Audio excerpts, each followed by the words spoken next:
Hey guys, so we're going to do a quick kind of breakdown of the portfolio just to sort of continue to kind of help with understanding what kind of your final exam is going to look like. I'm actually on the modules page right now, and if you look at some of the things that are in it, it includes the assignment sheet for the writer's portfolio and then some other relevant assignment sheets that are also linked from the portfolio assignment sheet. So your writing theory, your bibliography of reading, and your digital essay. So I'm just going to open the writer's portfolio, which is basically for this class we don't have like a final exam. This is due the final exam date this Wednesday at 11:59 p.m. and this sort of covers that final exam component. A big part of this is your project that you've been working on all term, but then there's also some other kind of reflective components in here too. The first thing I'm going to actually do is scroll down to the bottom and pull up one of these examples to look at. It's a little bit easier to walk through with a visual. And this is a really good portfolio from last term. And it's also the closest to what you guys are doing, except that their bibliography is a little bit different. It's also annotated. But this is a one-page portfolio, the way I explain it on the assignment sheet for Wix. So she has just kind of a brief introduction. She explains what the course concepts are that we've been working on. So composing processes, critical reading, critical reflection, knowledge of conventions, rhetorical knowledge. Then she kind of introduces her project. She has links to her annotated bibliography and to her digital essay. And then she has her writing theory, where you can see examples of her work as you are kind of scrolling through her portfolio. And you just heard our dog moo in the background. Sorry about that. If you didn't hear that, then I just sound like a crazy person. You might also be hearing my little girl's cartoons playing in the background, Wish and Poof. Again, super sorry about that, but if you've been coming to workshops, you're not unaccustomed to that. Okay, so her two components of her project are the digital essay. So I'm going to click on that first. You can see how it's all on one page. It's designed. Just kind of scrolling through so you can see how everything looks, and then you'll notice at the end she has a works cited on a separate page. You do not have to do that. It's perfectly fine for you to put it at the end, and then a place to go back to the portfolio so that we can scroll down and open the bibliography. It takes you to the bibliography on in that Google Doc. Again, you'll notice it's very similar to what you're doing, except the only main difference is that you don't have these paragraphs for each of your sources. So I'm back now on the portfolio assignment sheet, and I just want to point out with the directions, I'm going to come here and highlight where it says you can use Wix or Google Docs. I know that this is a summer class.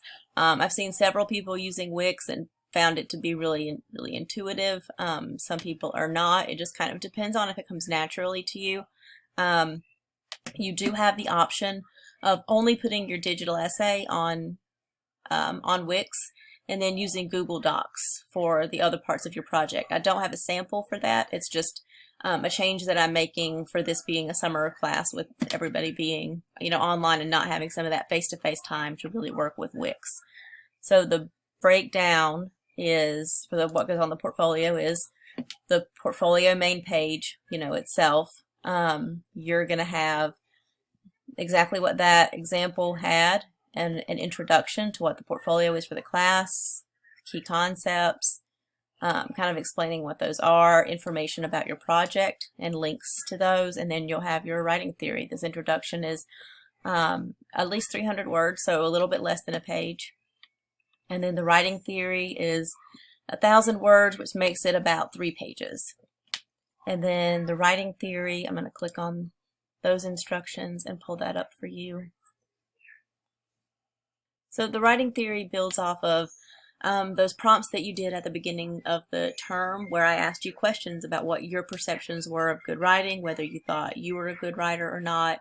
Where were the places that you really like use reading and writing the most?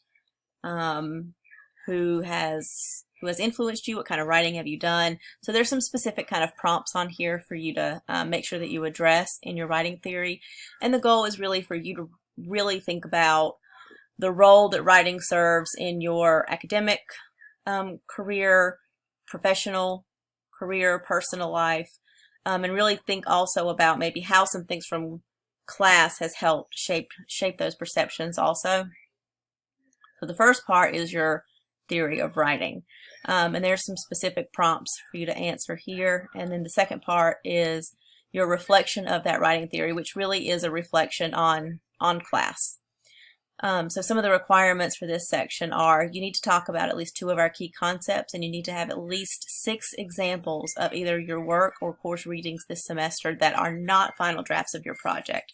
You're going to do a reflection on your project, so 6 other examples of that. The next thing is you must provide a detailed reflection of your inquiry project and how it supported or changed your writing theory. So again, there's a couple of things for you to talk about. It's a reflection and explanation of the process and choices behind your final draft. So really just you talking about the experience of doing your project and what we worked on and what came easy and what revisions you made, and the same kind of stuff that we talk about at your workshops.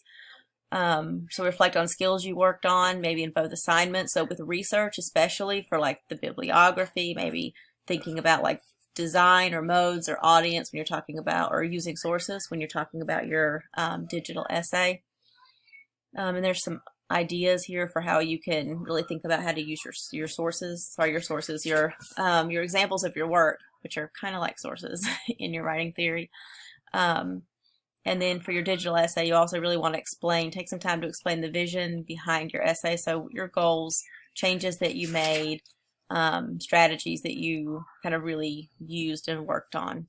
And then that is your writing theory. And then there's some other stuff down here to look through. But I am going to go back. So I'm back on the portfolio main page. And I want to take a second just to look at this portfolio assessment scale with the rubric and the checklist. You'll notice the submission on Canvas for your portfolio has the exact same rubric. 5% of the portfolio grade is just the portfolio intro, reader friendliness, design, working with that.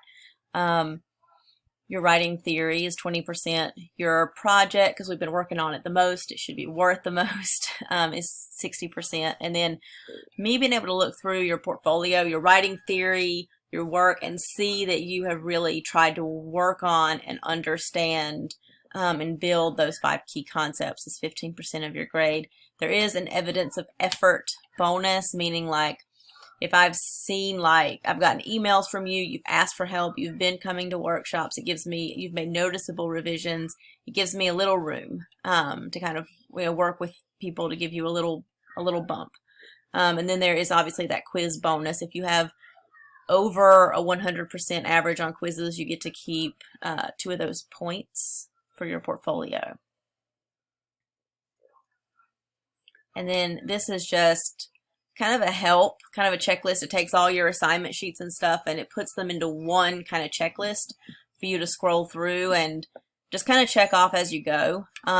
So for instance, the portfolio intro design, reader friendliness is 5%. It gives you the requirements, and then what I consider kind of higher expectations and goals, more than just like, did I meet the minimum requirements? So each assignment is broken down with that. And aside from all of these things, you're welcome to let me know if you have any questions. Please, please, please sign up for your portfolio workshops tomorrow, or for the makeup workshop for, the makeup workshop for workshop 4 for the digital essay. I'm hosting one tomorrow, so please sign up for that if you missed one. And email me if you have questions. Peace.